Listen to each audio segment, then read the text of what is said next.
ಎಲ್ರಿಗೂ ನಮಸ್ಕಾರ. SBK Kannada YouTube ಚಾನಲ್ಗೆ ನಿಮಗೆಲ್ಲ ಸ್ವಾಗತ. ಡಿಸೆಂಬರ್ 10ರ ಪ್ರಚಲಿತ ವಿದ್ಯಮಾನಗಳನ್ನ ಈ ವಿಡಿಯೋದಲ್ಲಿ ಡಿಸ್ಕಸ್ ಮಾಡೋಣ. ಡಿಸ್ಕ್ರಿಪ್ಷನ್ ಅಲ್ಲಿ ನಮ್ಮ ಟೆಲಿಗ್ರಾಮ್ ಮತ್ತು ವೆಬ್ಸೈಟ್ ನ ಲಿಂಕ್ ಇರುತ್ತೆ, ಅಲ್ಲಿ PDF ನೋಟ್ಸ್ ಅವೈಲೇಬಲ್ ಇರುತ್ತೆ. ಸೊ ಇಂದು ನಾವು ಡಿಸ್ಕಸ್ ಮಾಡುವಂತಹ ವಿಷಯಗಳು ಯಾವ್ಯಾವುದು ಅಂದ್ರೆ ಸ್ಪರ್ಧಾ ಕಟ್ಟೆ ಪ್ರಶ್ನೆಗಳು, ಅಂತಾರಾಷ್ಟ್ರೀಯ ಮಾನವ ಹಕ್ಕುಗಳ ದಿನ, ತಮಿಳುನಾಡಿನ 16ನೇ ಪಕ್ಷಿಧಾಮ, ಭಾರತದ 42ನೇ ರಾಮ್ಸರ್ ತಾಣ, ಸಾರ್ಕ್ ಸಾರ್ಕ್ನ ಸಂಘಟನೆಗಳು ಸಹಿ ಹಾಕಿದಂತ ಚಾರ್ಟರ್ ದಿನ, ಇದ್ರ ಬಗ್ಗೆ, ಏಷ್ಯಾ ಶಕ್ತಿ ಸೂಚ್ಯಂಕ 2021, ಜ್ಞಾನಪೀಠ ಪ್ರಶಸ್ತಿ ವಿಜೇತರು 2020-21. ಸ್ಪರ್ಧಾ ಕಟ್ಟೆಯ ಪ್ರಶ್ನೆಗಳು. ಯಾವ ರಾಜ್ಯದಲ್ಲಿ ಬುಡಕಟ್ಟು ಜನರಿರುವ ಪ್ರದೇಶವನ್ನು ಪ್ರತ್ಯೇಕ ರಾಜ್ಯವೆಂದು ಘೋಷಿಸಬೇಕೆಂಬ ಒತ್ತಾಯ ಮತ್ತೆ ಮುನ್ನೆಲೆಗೆ ಬಂದಿದೆ? ಕಳೆದ ತಿಂಗಳ ಪ್ರಚಲಿತ ವಿದ್ಯಮಾನ, ಇದು ಇಂಪಾರ್ಟೆಂಟ್. ಸರಿಯಾದ ಉತ್ತರ ತ್ರಿಪುರಾ. 20 ತಿಂಗಳ ನಂತರ ಯಾವ ರಾಷ್ಟ್ರವು ಅಂತಿಮವಾಗಿ ತನ್ನ ಗಡಿಯನ್ನು ಸಂಪೂರ್ಣವಾಗಿ ಲಸಿಕೆ ಹಾಕಿದ ಅಂತಾರಾಷ್ಟ್ರೀಯ ಪ್ರಯಾಣಿಕರಿಗೆ ತಿಳಿದಿದೆ? ಅಮೆರಿಕ. ಸಂಸದರ ಪ್ರದೇಶಾಭಿವೃದ್ಧಿ ನಿಧಿ ಆರಂಭಕ್ಕೆ ಕೇಂದ್ರದ ಸಚಿವ ಸಂಪುಟ ನಿರ್ಧರಿಸಿದ್ದು 2021-22ನೇ ಸಾಲಿಗೆ ಎಷ್ಟು ಮೊತ್ತವನ್ನ ಬಿಡುಗಡೆ ಮಾಡಲಿದೆ? ಸೊ ಪ್ರತಿಯೊಬ್ಬ ಸಂಸದರಿಗೂ ಕೂಡ 2 ಕೋಟಿ ರೂಪಾಯಿ ಸಿಗುತ್ತೆ. IMD ಹೊರಡಿಸಿರುವ ಆರೆಂಜ್ ಅಲರ್ಟ್ ನ ಪ್ರಕಾರ ಯಾವ ರಾಜ್ಯದಲ್ಲಿ ಅತಿ ಹೆಚ್ಚು ಮಳೆಯ ಮುನ್ಸೂಚನೆಯನ್ನ ನೀಡಿದೆ? ಸರಿಯಾದ ಉತ್ತರ Chennai. Eastern West Khasi Hills ಜಿಲ್ಲೆಯ ನಿರ್ಮಾಣಕ್ಕೆ ಯಾವ ರಾಜ್ಯ ಸರ್ಕಾರ ಅನುಮೋದನೆಯನ್ನ ಕೊಟ್ಟಿದೆ? ಸರಿಯಾದ ಉತ್ತರ ಮೇಘಾಲಯ. ಭಾರತದ ಪ್ರವಾಸೋದ್ಯಮದ ಅಭಿವೃದ್ಧಿ ನಿಗಮದ ಅಧ್ಯಕ್ಷರಾಗಿ ನೇಮಕಗೊಂಡಿರತಕ್ಕಂಥವರು ಸಂಬೀತ್ ಪಾತ್ರ. 2021ರಲ್ಲಿ ಅಂತಾರಾಷ್ಟ್ರೀಯ ಅಂಬೇಡ್ಕರ್ ಸಮಾವೇಶಕ್ಕೆ ಯಾವ ನಗರ ಆತಿಥ್ಯವನ್ನು ವಹಿಸಿತ್ತು ಅಂದ್ರೆ ದೆಹಲಿ. ಯಾವ ಭಾರತೀಯ ಸಂಜಾತ ಅರ್ಥಶಾಸ್ತ್ರಜ್ಞರನ್ನ IMF ನ ಮೊದಲ ಉಪ ವ್ಯವಸ್ಥಾಪಕ ನಿರ್ದೇಶಕರಾಗಿ ನೇಮಕ ಮಾಡಲಾಗಿದೆ ಅಂದ್ರೆ ಗೀತಾ ಗೋಪಿನಾಥ್. ಇದಾದ್ಮೇಲೆ ವಿಮಾನ ನಿಲ್ದಾಣಗಳಲ್ಲಿ ಬಳಸಲಾಗುತ್ತಿರುವ ಭಾರತದ ಮೊದಲ ಬಯೋಮೆಟ್ರಿಕ್ಸ್ ಆಧಾರಿತ ಡಿಜಿಟಲ್ ಸಂಸ್ಕರಣಾ ವ್ಯವಸ್ಥೆಯ ಹೆಸರೇನು ಅಂತ ಕೇಳಿದ್ದಾರೆ. ಸೊ ಆಪ್ಷನ್ 2 ಡಿಜಿಯಾತ್ರ, ಇಂಪಾರ್ಟೆಂಟ್ ಇದು. ನೆಕ್ಸ್ಟ್, ಶ್ರೇಷ್ಠ ಯೋಜನೆಯನ್ನ ಯಾವ ಕೇಂದ್ರದ ಸಚಿವಾಲಯ ಪ್ರಾರಂಭ ಮಾಡಿದೆ ಅಂತ ಪ್ರಶ್ನೆ. ಸಾಮಾಜಿಕ ನ್ಯಾಯ ಮತ್ತು ಸಬಲೀಕರಣ ಸಚಿವಾಲಯ. ಸೊ ಇವತ್ತಿನ ವಿಡಿಯೋಕ್ಕೂ ಮುಂಚೆ 2 ಪ್ರಮುಖವಾದ ಅಪ್ಡೇಟ್ಗಳು. ಸಹಾಯಕ ಪ್ರಾಧ್ಯಾಪಕ ಹುದ್ದೆ ಆಕಾಂಕ್ಷಿಗಳಿದ್ದಾರೆ, ಅವರಿಗೆ KEA ಒಂದು ಸೂಚನೆಯನ್ನು ಕೊಟ್ಟಿದೆ. ಸರ್ಕಾರಿ ಪ್ರಥಮ ದರ್ಜೆ ಕಾಲೇಜುಗಳಲ್ಲಿ ಸಹಾಯಕ ಪ್ರಾಧ್ಯಾಪಕ ಹುದ್ದೆಗಳಿಗೆ ಆನ್ಲೈನ್ ಅರ್ಜಿ ಸಲ್ಲಿಕೆ ಪ್ರಕ್ರಿಯೆ ಈಗಾಗಲೇ ಪೂರ್ಣಗೊಂಡಿದೆ. ನಿಗದಿತ ದಿನಾಂಕದೊಂದಿಗೆ ಅರ್ಜಿ ಸಲ್ಲಿಸಿ ಶುಲ್ಕ ಪಾವತಿಸಲು ಸಾಧ್ಯವಾಗದಿರುವ ಅಭ್ಯರ್ಥಿಗಳು ಡಿಸೆಂಬರ್ 10ರ ಒಳಗೆ ಶುಲ್ಕವನ್ನ ಪಾವತಿ ಮಾಡಬೇಕು ಅಂತ KEA ಹೇಳಿದೆ. ಇನ್ನು ಫೆಬ್ರವರಿ 23ರಿಂದ ಗ್ರೂಪ್ ಡಿ RRC ಲೆವೆಲ್ 1 ಅಥವಾ ಗ್ರೂಪ್ ಡಿ ರೈಲ್ವೆ ಪರೀಕ್ಷೆ ಆರಂಭವಾಗುತ್ತೆ. ಅಧಿಕೃತವಾದಂತಹ ಅಧಿಸೂಚನೆಯನ್ನು ಬಿಡುಗಡೆ ಮಾಡಿದ್ದಾರೆ, ಅಫಿಷಿಯಲ್ ವೆಬ್ಸೈಟ್ ಅಲ್ಲಿ ಹೋಗಿ ನೋಡಿ. ಜನವರಿ 15ಕ್ಕೆ NTPC CBT 1 ರಿಸಲ್ಟ್ ಬರುತ್ತೆ. ಫೆಬ್ರವರಿ 14ರಿಂದ 18ರ ತನಕ CBT 2ನೇ ಹಂತದ ಪರೀಕ್ಷೆ ನಡೆಯುತ್ತೆ, NTPCದು. ಆ ಒಂದು ಎಕ್ಸಾಮ್ ಕಂಪ್ಲೀಟ್ ಆದ್ಮೇಲೆ ಫೆಬ್ರವರಿ 23ರಿಂದ ಗ್ರೂಪ್ ಡಿ ಪರೀಕ್ಷೆಗಳು ಆರಂಭ ಆಗ್ತವೆ. ಡಿಸೆಂಬರ್ 10 ಅಂತಾರಾಷ್ಟ್ರೀಯ ಮಾನವ ಹಕ್ಕುಗಳ ದಿನ.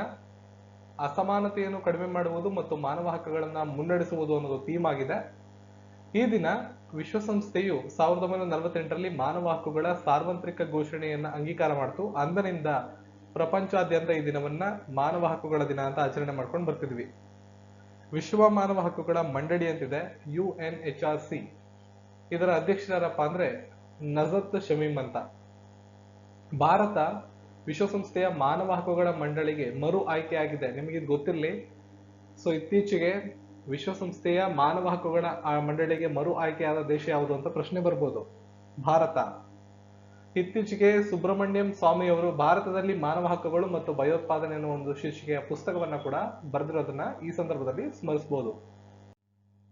ಯುನೆಸ್ಕೋ ಮಾನವ ಹಕ್ಕುಗಳ ಪ್ರಶಸ್ತಿ 2021 ಮದನ್ಜಿತ್ ಸಿಂಗ್ ಅವರು ಗೆದ್ದಿದ್ದಾರೆ. ಇಸ್ರೇಲ್ನ ಮಾನವ ಹಕ್ಕುಗಳ ಪ್ರತಿನಿಧಿಯನ್ನ ಹೊರಹಾಕಲು ಇಸ್ರೇಲ್ ಮಾನವ ಹಕ್ಕುಗಳ ಪ್ರತಿನಿಧಿಯನ್ನೇ ಹೊರಹಾಕಿದಂತ ಜಗತ್ತಿನ ಮೊಟ್ಟ ಮೊದಲ ರಾಷ್ಟ್ರ. ಸೊ ಯುನೆಸ್ಕೋದವರು ನೀಡ್ತಕ್ಕಂಥ ಮಾನವ ಹಕ್ಕುಗಳ ಪ್ರಶಸ್ತಿ 2021 ಯಾರಿಗೋಗಿದೆ ಅಂದ್ರೆ ಮದನ್ಜಿತ್ ಸಿಂಗ್. ಮತ್ತು ಮಾನವ ಹಕ್ಕುಗಳ ಪ್ರತಿನಿಧಿಗಳು ಎಲ್ಲ ದೇಶದಲ್ಲಿ ಇರ್ತಾರೆ, ನಿಮ್ಗೆ ಗೊತ್ತಿರುತ್ತೆ. ಸೊ ಅವರನ್ನೇ ಹೊರಹಾಕಿದ ಮೊಟ್ಟ ಮೊದಲ ದೇಶ ಇಸ್ರೇಲ್ ಆಗಿರುತ್ತೆ. ಇನ್ನು ಏಷ್ಯನ್ ಕಂಟ್ರೀಸ್ ಅಲ್ಲಿ ಬಂದ್ರೆ ಏಷ್ಯನ್ ಮಾನವ ಹಕ್ಕು ಆಯೋಗ, ಏಷ್ಯನ್ ಹ್ಯೂಮನ್ ರೈಟ್ಸ್ ಕಮಿಷನ್ ಅಂತ ಕೂಡ ಇದೆ. 2009ರಲ್ಲಿ ಇದು ಸ್ಥಾಪನೆ ಆಯಿತು. ಇನ್ನು ನಮ್ಮ ಭಾರತಕ್ಕೆ ಬಂದ್ರೆ NHRC ಅಂತಿದೆ, ನ್ಯಾಷನಲ್ ರಾಷ್ಟ್ರೀಯ ಮಾನವ ಹಕ್ಕುಗಳ ಆಯೋಗ, ನ್ಯಾಷನಲ್ ಹ್ಯೂಮನ್ ರೈಟ್ಸ್ ಕಮಿಷನ್ ಅಂತ ಕರಿತೀವಿ, 12 ಅಕ್ಟೋಬರ್ 1993 ಸ್ಥಾಪನೆ ಆಗುತ್ತೆ. ನವದೆಹಲಿಯಲ್ಲಿ ಕೇಂದ್ರ ಕಚೇರಿ ಇದೆ. ಪ್ರಫುಲ್ ಚಂದ್ರ ಪಂತ್ ಅವರು ಈಗಿರ್ತಕ್ಕಂಥ ಅಧ್ಯಕ್ಷರು. ಕಜುವೇಲಿ ಜೌಗು ಪ್ರದೇಶವನ್ನ ತಮಿಳುನಾಡಿನ 16ನೇ ಪಕ್ಷಧಾಮ ಅಂತ ಘೋಷಣೆ ಮಾಡಲಾಗಿದೆ. ತಮಿಳುನಾಡಿನ ವಿಲ್ಲುಪುರ ಜಿಲ್ಲೆಯಲ್ಲಿರತಕ್ಕಂಥ ಕಜುವೇಲಿ ಜೌಗು ಪ್ರದೇಶವನ್ನ 16ನೇ ಪಕ್ಷಿಧಾಮ ಅಂತ ಪರಿಸರ ಮತ್ತು ಅರಣ್ಯ ಕಾರ್ಯದರ್ಶಿ ಸೋಫಿಯಾ ಸಾಹು ಅವರು ಪರಿಸರ, ಅರಣ್ಯ ಮತ್ತು ಹವಾಮಾನ ಬದಲಾವಣೆಯ ಸಚಿವರಲ್ಲಿ ಘೋಷಣೆ ಮಾಡಿರ್ತಾರೆ. ಸೊ ವನ್ಯಜೀವಿ ಸಂರಕ್ಷಣಾ ಕಾಯ್ದೆ 1972ರ ಸೆಕ್ಷನ್ 18ರ ಉಪ ವಿಭಾಗ 1ರ ಅಡಿಯಲ್ಲಿ ಈ ಘೋಷಣೆಯನ್ನು ಮಾಡಲಾಗಿದೆ. ಕಾಜುವೆಲಿ ತೇವ ಪ್ರದೇಶವನ್ನ ದಕ್ಷಿಣ ಭಾರತದಲ್ಲಿ 2ನೇ ಅತಿ ದೊಡ್ಡ ಉಪ್ಪು ನೀರಿನ ಸರೋವರ ಅಂತ ಕರೀತಾರೆ.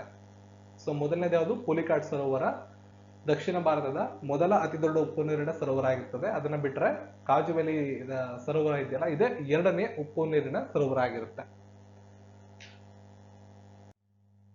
ಸೊ ಭಾರತದ 47ನೇ ರಾಮ್ಸರ್ ತಾಣ ಗೊತ್ತಾಗಿದೆ ನೋಡಿ. ಉತ್ತರ ಪ್ರದೇಶದ ಹೈದರ್ಪುರ್ನ ವೆಟ್ಲ್ಯಾಂಡ್ ಅನ್ನ ಅಂತಾರಾಷ್ಟ್ರೀಯ ಪ್ರಾಮುಖ್ಯತೆಯ ಭಾರತೀಯ ವೆಟ್ಲ್ಯಾಂಡ್ ಪಟ್ಟಿಗೆ ಅಂದ್ರೆ ರಾಮ್ಸಾರ್ ತಾಣಗಳ ಪಟ್ಟಿಗೆ ಸೇರಿಸಲಾಗಿದೆ. ಭಾರತದಲ್ಲಿ ಒಟ್ಟಾರೆಯಾಗಿ 47 ರಾಮ್ಸಾರ್ ತಾಣಗಳು ಕಂಡು ಬರುತ್ತವೆ. ನಾಳಿನ ವಿಡಿಯೋದಲ್ಲಿ ಅದರ ಲಿಸ್ಟ್ ಅನ್ನ ಅಪ್ಡೇಟ್ ಮಾಡ್ತೇನೆ. ಸಾರ್ಕ್ ಸಂಘಟನೆಗಳ ಚಾರ್ಟರ್ ದಿನವನ್ನ ಡಿಸೆಂಬರ್ 8ರಂದು ಆಚರಣೆ ಮಾಡಲಾಯಿತು. ಚಾರ್ಟರ್ ದಿನ ಅಂದ್ರೆ ಸಹಿ ಹಾಕಿದ ದಿನ, ಡಿಸೆಂಬರ್ 8.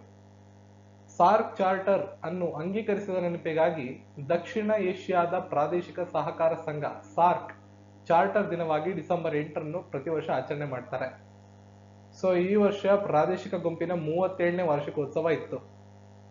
ಬಾಂಗ್ಲಾದೇಶದ ರಾಜಧಾನಿ ಢಾಕಾದಲ್ಲಿ ಮೊದಲ ಸಾರ್ಕ್ನ ಶೃಂಗಸಭೆ ನಡೀತು. ಸೊ ಆ ಶೃಂಗಸಭೆಯಲ್ಲಿ ಎಲ್ಲಾ ರಾಷ್ಟ್ರಗಳ ಮುಖ್ಯಸ್ಥರು, ಬಾಂಗ್ಲಾದೇಶ, ಭೂತಾನ್, ಭಾರತ, ಮಾಲ್ಡೀವ್ಸ್, ನೇಪಾಳ, ಪಾಕಿಸ್ತಾನ, ಶ್ರೀಲಂಕಾದ ಸರ್ಕಾರಗಳ ಮುಖ್ಯಸ್ಥರು ಚಾರ್ಟರ್ಗೆ ಒಂದು ಸಹಿಯನ್ನು ಹಾಕಿರ್ತಾರೆ. ಅದರ ಸವಿ ನೆನಪಿಗಾಗಿ ಇದನ್ನು ಆಚರಣೆ ಮಾಡಲಾಗುತ್ತೆ. ಏಷ್ಯಾ ಶಕ್ತಿ ಸೂಚ್ಯಾಂಕ 2021ರಲ್ಲಿ ಬಿಡುಗಡೆ ಆಗಿದೆ. ಭಾರತ 4ನೇ ಸ್ಥಾನದಲ್ಲಿದೆ. ಲೋವಿ ಇನ್ಸ್ಟಿಟ್ಯೂಷನ್ ಏಷ್ಯಾ ಪವರ್ ಇಂಡೆಕ್ಸ್ 2021 ಬಿಡುಗಡೆಯಾಗಿದ್ದು 26 ದೇಶಗಳಲ್ಲಿ ಸಮಗ್ರ ಶಕ್ತಿಗಾಗಿ ಭಾರತ ಏಷ್ಯಾ ಪೆಸಿಫಿಕ್ ಪ್ರದೇಶದಲ್ಲೇ 4ನೇ ಅತ್ಯಂತ ಶಕ್ತಿಶಾಲಿ ರಾಷ್ಟ್ರವಾಗಿ ಹೊರಹೊಮ್ಮಿದೆ. ಒಟ್ಟಾರೆಯಾಗಿ 100ರಲ್ಲಿ 37.7 ಅಂಕಗಳನ್ನು ಪಡೆಯುವ ಮೂಲಕ 4ನೇ ಸ್ಥಾನವನ್ನು ಕಾಯ್ದುಕೊಂಡಿದೆ.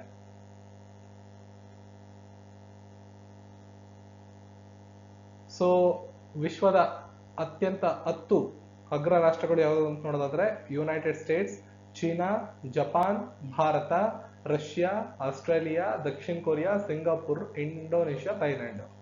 ಮೊದಲನೇ ಸ್ಥಾನದಲ್ಲಿ ಅಮೆರಿಕ ಇದೆ, 2ರಲ್ಲಿ ಚೀನಾ, 3ರಲ್ಲಿ ಜಪಾನ್, ನಂತರ ಬರೋದು ಭಾರತ 4ನೇ ಸ್ಥಾನ. ವಿಶ್ವ ಮಾನವ ಹಕ್ಕುಗಳ ದಿನ ಡಿಸೆಂಬರ್ 10ರಂದು. ಇದು ಸಂಪೂರ್ಣ ಆರ್ಟಿಕಲ್ನೇ ಕೊಟ್ಟಿದ್ದೀನಿ, ಇದನ್ನ ನೀವು ಓದ್ಕೋಬಹುದು. ಸೊ ಇದರಲ್ಲಿ ತುಂಬಾ ಇಂಪಾರ್ಟೆಂಟ್ ಆಗೋದು ಯಾವ ದಿನ ಆಚರಣೆ ಮಾಡ್ತೀವಿ ಮತ್ತು 2021ರ theme reducing inequalities and advancing human rights ಅನ್ನೋದು 2021ರ ಅಂತಾರಾಷ್ಟ್ರೀಯ ಮಾನವ ಹಕ್ಕುಗಳ ದಿನದ ಥೀಮ್. 2020 ಮತ್ತು 21ನೇ ಸಾಲಿನ ಜ್ಞಾನಪೀಠ ಪ್ರಶಸ್ತಿ ಘೋಷಣೆಯಾಗಿದೆ. ಸಾಹಿತ್ಯ ಕ್ಷೇತ್ರಕ್ಕೆ ಸಂಬಂಧಿಸಿದ ಭಾರತದ ಅತ್ಯುನ್ನತ ಗೌರವವಾದ ಜ್ಞಾನಪೀಠ ಪ್ರಶಸ್ತಿ ಪ್ರಕಟವಾಗಿದ್ದು 2 ವರ್ಷಗಳ ಪ್ರಶಸ್ತಿಯನ್ನ ಪ್ರಕಟ ಮಾಡಿದ್ದಾರೆ. 2020ನೇ ಸಾಲಿನ 56ನೇ ಜ್ಞಾನಪೀಠ ಪ್ರಶಸ್ತಿಯನ್ನ ಅಸ್ಸಾಮಿ ಕವಿಯಾದ ನೀಲಮಣಿ ಫೋಕನ್ ಅವರಿಗೆ ಹಾಗೂ 2021ನೇ ಸಾಲಿನ 57ನೇ ಜ್ಞಾನಪೀಠ ಪ್ರಶಸ್ತಿಯನ್ನ ಕೊಂಕಣಿ ಕಾದಂಬರಿಕಾರ ದಾಮೋದರ ಮೌಂಜೋ ಅವರಿಗೆ ಕೊಡಲಾಗಿದೆ. ಈ ಮೊದಲು 2019ರಲ್ಲಿ ಮಲಯಾಳಂನ ಕವಿಯಾದಂತ ಅಕ್ಕಿತಂ ಅವರಿಗೆ ಜ್ಞಾನಪೀಠ ಪ್ರಶಸ್ತಿಯನ್ನ ನೀಡಲಾಗಿತ್ತು. ಸೊ ಜ್ಞಾನಪೀಠದ ಬಗ್ಗೆನೂ ಕೂಡ ಮುಂದಿನ ವಿಡಿಯೋಗಳಲ್ಲಿ ಅಪ್ಡೇಟ್ ಮಾಡ್ತೀನಿ, ಲಿಸ್ಟ್ ಅನ್ನ ಮತ್ತೆ ಇದರ ಡೀಟೇಲ್ಸ್ ಕೂಡ. ರಕ್ಷಣಾ ಒಪ್ಪಂದಕ್ಕೆ ಭಾರತ ಮತ್ತು ರಷ್ಯಾ ಸಹಿ ಹಾಕಿವೆ. ಈ ಒಂದು ಆರ್ಟಿಕಲ್ ನೀವು ಓದ್ಕೊಳ್ಳಿ, ಎಕ್ಸಾಮಿನೇಷನ್ ದೃಷ್ಟಿಯಿಂದ ತುಂಬಾ ಇಂಪಾರ್ಟೆಂಟ್. ಇತ್ತೀಚೆಗೆ ರಷ್ಯಾದ ಅಧ್ಯಕ್ಷರು ಭಾರತಕ್ಕೆ ಭೇಟಿಯನ್ನು ಕೊಟ್ಟಿದ್ರು, ಆ ನಿಟ್ಟಿನಲ್ಲಿ ಈ ಆರ್ಟಿಕಲ್ ನಲ್ಲಿ ಶೇರ್ ಮಾಡಿದ್ರು. ಒಲಾಫ್ ಜರ್ಮನಿಯ ಹೊಸ ಚಾನ್ಸಲರ್ ಆಗಿ ಆಯ್ಕೆಯಾಗಿದ್ದಾರೆ. ಒಲಾಫ್ ಅವರು ಸೋಷಿಯಲ್ ಡೆಮೊಕ್ರೆಟಿಕ್ ಪಕ್ಷದ ನಾಯಕ ಒಲಾಫ್ ಶೋಲ್ಫ್ ಜರ್ಮನಿಯ ಹೊಸ ಚಾನ್ಸಲರ್ ಆಗಿ ಬುಧವಾರ ಅಧಿಕಾರವನ್ನ ಸ್ವೀಕರಿಸಿದ್ದಾರೆ. ಅಧ್ಯಕ್ಷ ಫ್ರಾಂಕ್ ವಾಲ್ಟನ್ ಸ್ಟೀನ್ ಮೀರ್ ಅವರಿಗೆ ಪ್ರಮಾಣ ವಚನವನ್ನ ಬೋಧಿಸಿರ್ತಾರೆ. ಪ್ರಶ್ನೋತ್ತರಗಳು. ಆತ್ಮನಿರ್ಭರ ಕೃಷಕ್ ಸಮಗ್ರ ಅಭಿವೃದ್ಧಿ ಯೋಜನೆಯನ್ನ ಜಾರಿಗೆ ತರಲು ಯಾವ ರಾಜ್ಯ ಅನುಮೋದಿಸಿದೆ? Which state has approved to implement Atmanirbhar Krishak integrated development scheme? Uttar Pradesh. Uttar Pradesh ಸರ್ಕಾರ 2021-22ನೇ ಸಾಲಿನಲ್ಲಿ ಈ ಯೋಜನೆಯನ್ನ ಜಾರಿಗೆ ತರುತ್ತೆ. ಯೋಜನೆಯಡಿ ರಾಜ್ಯದ ಪ್ರತಿ ಬ್ಲಾಕ್ನಲ್ಲಿ ಮುಂದಿನ 3 ವರ್ಷಗಳಲ್ಲಿ 1475 ರೈತರ ಉತ್ಪಾದಕ ಸಂಸ್ಥೆಗಳನ್ನು ರಚನೆ ಮಾಡಲಾಗುತ್ತೆ. ಕೃಷಿ ಮೂಲಸೌಕರ್ಯ ನಿಧಿಯಡಿ ಕೇಂದ್ರ ನಿಗದಿಪಡಿಸಿದ 1,000 ಕೋಟಿ ಬಜೆಟ್ ಅನ್ನ ಬಳಸಿಕೊಳ್ಳುವುದಕ್ಕೆ ಗುರಿಯನ್ನ ಇಡಲಾಗಿದೆ. ಭಾರತೀಯ ನೌಕಾಪಡೆಯಿಂದ ಇತ್ತೀಚೆಗೆ ಬಿಡುಗಡೆಯಾದಂತ ಸಂಧಾಯಕ್ ಏನು? What is Sandhayak which was recently launched by Indian navy? So previous 2 video ಇಂದ ನಿಮಗೆ ಎಕ್ಸ್ಪ್ಲೈನ್ ಮಾಡಿದ್ದೀನಿ ಇದೇನು ಅಂತ. ಇದೊಂದು ಸಮೀಕ್ಷಾ ನೌಕೆ. ಭಾರತೀಯ ನೌಕಾಪಡೆ 4 ದೊಡ್ಡ ಸಮೀಕ್ಷಾ ನೌಕೆಗಳಲ್ಲಿ, ಭಾರತೀಯ ನೌಕಾಪಡೆಯ 4 ದೊಡ್ಡ ಸಮೀಕ್ಷಾ ನೌಕೆಗಳಲ್ಲಿ ಮೊದಲನೆಯದು ಸಂಧಾಯಕ್ ಆಗಿರುತ್ತದೆ. ಅದು ಕೋಲ್ಕತ್ತಾದಲ್ಲಿ ತನ್ನ ಕೆಲಸವನ್ನ ಪ್ರಾರಂಭ ಮಾಡಿದೆ.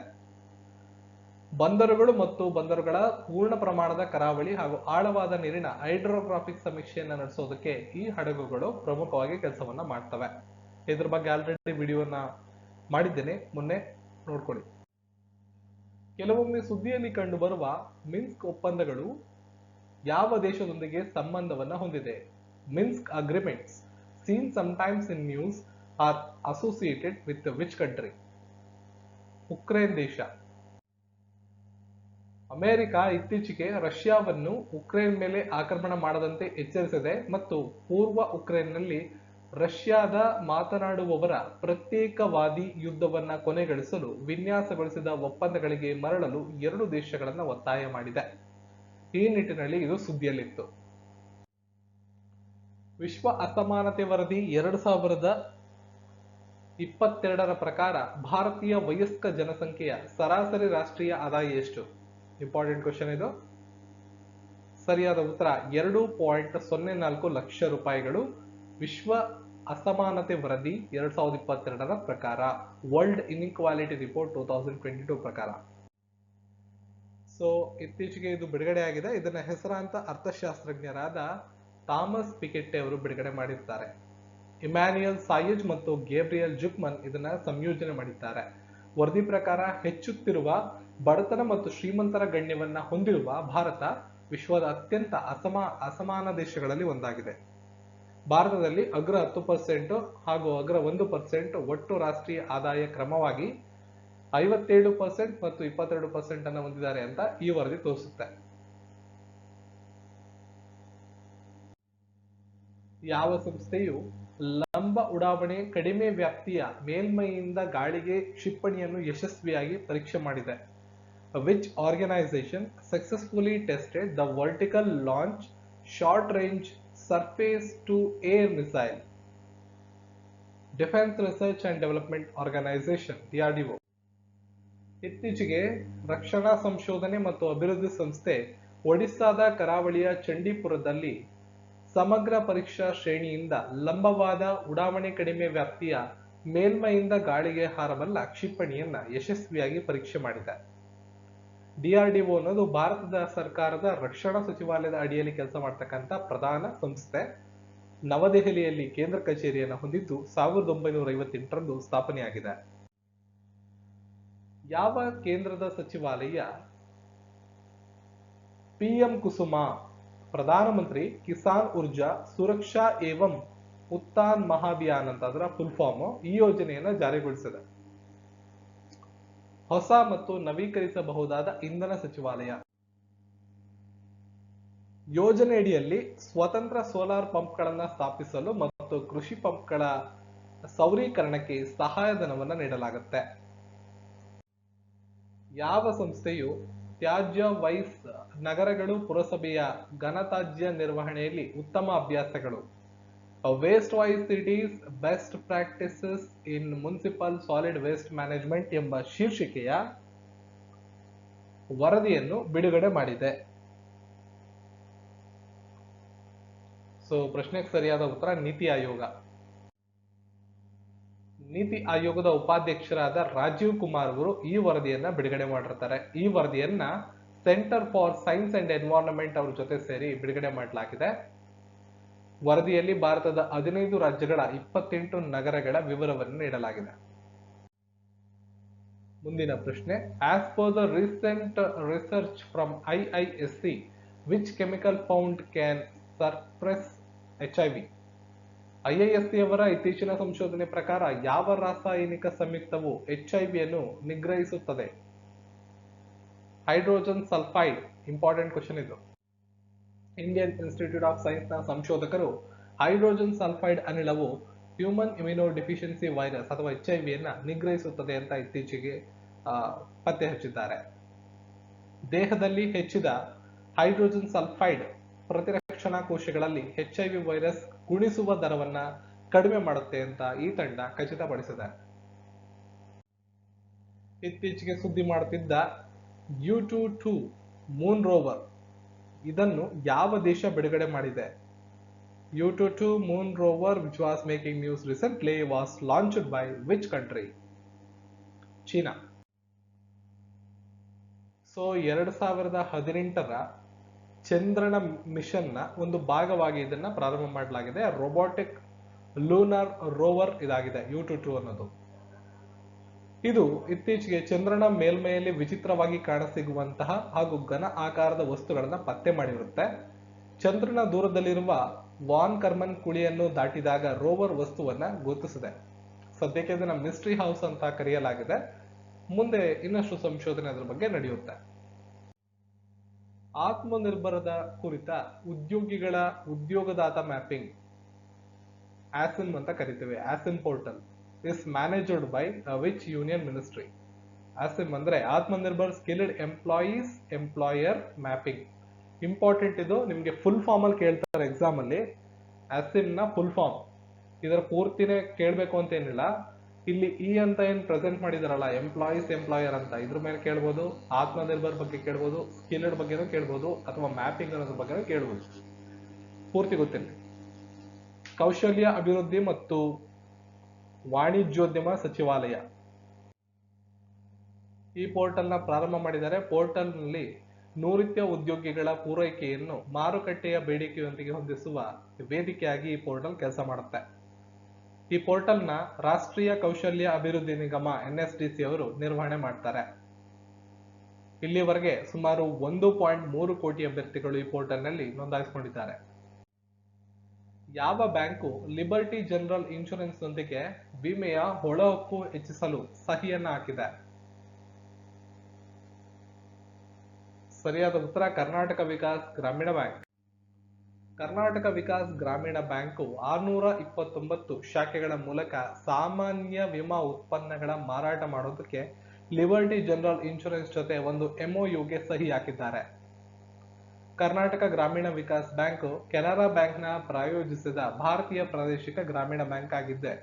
ಧಾರವಾಡದಲ್ಲಿ ಇದರ ಕೇಂದ್ರ ಕಚೇರಿ ಇದ್ದು 12 ಸೆಪ್ಟೆಂಬರ್ 2005 ಸ್ಥಾಪನೆಯಾಗಿದೆ. ಇತ್ತೀಚೆಗೆ ಯಾರು international institute for democracy and electoral assistance ಇದಕ್ಕೆ ಸಲಹೆಗಾರರ ಮಂಡಳಿಗೆ ಸೇರಿದ್ದಾರೆ?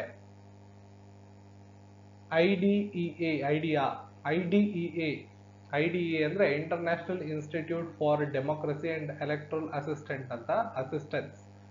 ಈ ಒಂದು ಸಲಹಾ ಮಂಡಳಿಗೆ ರೀಸೆಂಟ್ ಆಗಿ ಯಾರು ಜಾಯ್ನ್ ಆಗಿದ್ದಾರೆ? ಡಿಸೆಂಬರ್ ಅಲ್ಲಿ ಸುನಿಲ್ ಅರೋರಾ.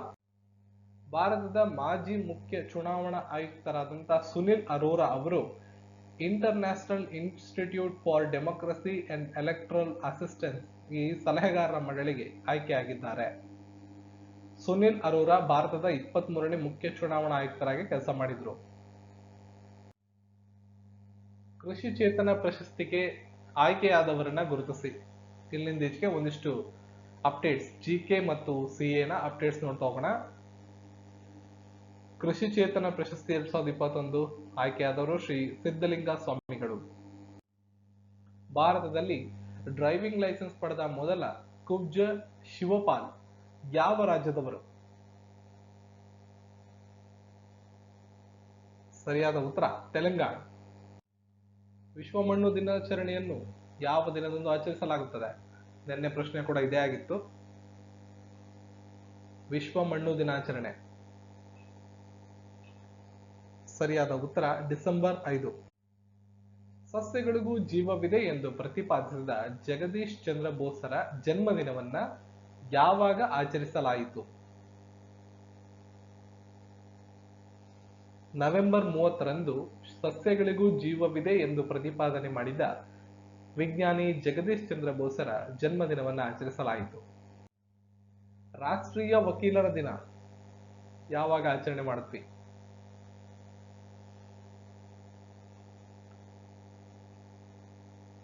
ಪ್ರಶ್ನೆಗೆ ಸರಿಯಾದ ಉತ್ತರ ಡಿಸೆಂಬರ್ 3. ಮಣಿಪುರದಲ್ಲಿ ನಿರ್ಮಾಣವಾಗುತ್ತಿರುವ ವಿಶ್ವದ ಅತಿ ಎತ್ತರದ ರೈಲ್ವೆ ಬ್ರಿಡ್ಜ್ ಇದೆಯಲ್ಲ, ಇದರ ಎತ್ತರ ಎಷ್ಟು? ಇದ್ರ ಕುರಿತಾಗಿ ಆರ್ಟಿಕಲ್ ಕೂಡ ಶೇರ್ ಮಾಡಿದ್ದೆ. 2-3ನೇ ಸ್ಥಾನದಲ್ಲಿ ಯಾವ್ಯಾವ್ದಿದೆ ಅಂತ ಕೂಡ ಶೇರ್ ಮಾಡಿದ್ದೀನಿ ರೀಸೆಂಟ್ ವಿಡಿಯೋಸ್ಗಳಲ್ಲಿ. ಸರಿಯಾದ ಉತ್ತರ 141 ಮೀಟರ್.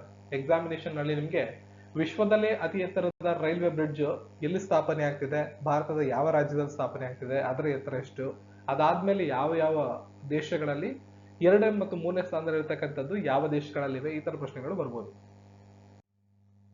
ಮಹಿಳೆಯರ ದೌರ್ಜನ್ಯದಲ್ಲಿ ನಂಬರ್ 1 ಸ್ಥಾನದಲ್ಲಿರ್ತಕ್ಕಂಥ ರಾಜ್ಯ ಯಾವುದು? ಇತ್ತೀಚಿನ ಒಂದು ಸಮೀಕ್ಷೆಯ ಪ್ರಕಾರ ಒಂದು ಆರ್ಟಿಕಲ್ ಬಂದಿತ್ತು, ಆರ್ಟಿಕಲ್ ನ ಪ್ರಕಾರ. ಇದನ್ನು ಕೂಡ ಆಲ್ರೆಡಿ ನಿಮಗೆ ಶೇರ್ ಮಾಡಿದ್ದೀನಿ ಇನ್ಫಾರ್ಮೇಶನ್ ಅನ್ನ. ತೆಲಂಗಾಣ ಮಹಿಳೆಯರ ದೌರ್ಜನ್ಯ ಈ ವಿಭಾಗದಲ್ಲಿ ಭಾರತದ ಎಲ್ಲ ರಾಜ್ಯಗಳ ಪಟ್ಟಿಯಲ್ಲಿ ಅಗ್ರಸ್ಥಾನಿಯಾಗಿದೆ. 2021ರ ಸ್ಕಿಲ್ಸ್ ನಲ್ಲಿ, ಇಂಡಿಯಾ ಸ್ಕಿಲ್ಸ್ ನಲ್ಲಿ ದ್ವಿತೀಯ ಮತ್ತು ತೃತೀಯ ಸ್ಥಾನ ಪಡೆದಿರುವ ರಾಜ್ಯಗಳು ಯಾವುವು?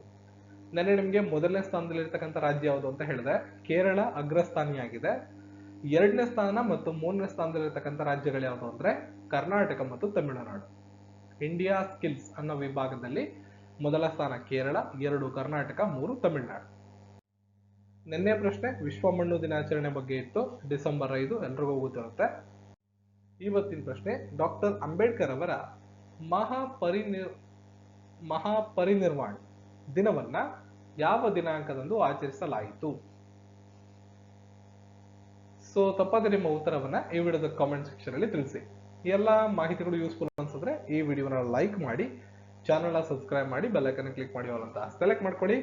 ಗೂಗಲ್ ನಲ್ಲಿ ಹೋಗಿ sbkkannada.com ಅಂತ ಸರ್ಚ್ ಮಾಡಿ ಕರೆಂಟ್ ಅಫೇರ್ಸ್ ಅನ್ನೋ ಸೆಕ್ಷನ್ ಹೋದ್ರೆ PDF ನೋಟ್ಸ್ ನಿಮಗೆ ಅವೈಲೇಬಲ್ ಇರುತ್ತೆ. ಸಿಗೋಣ ಮತ್ತೊಂದು ವಿಡಿಯೋ ಜೊತೆಗೆ. ಎಲ್ರಿಗೂ ಧನ್ಯವಾದಗಳು.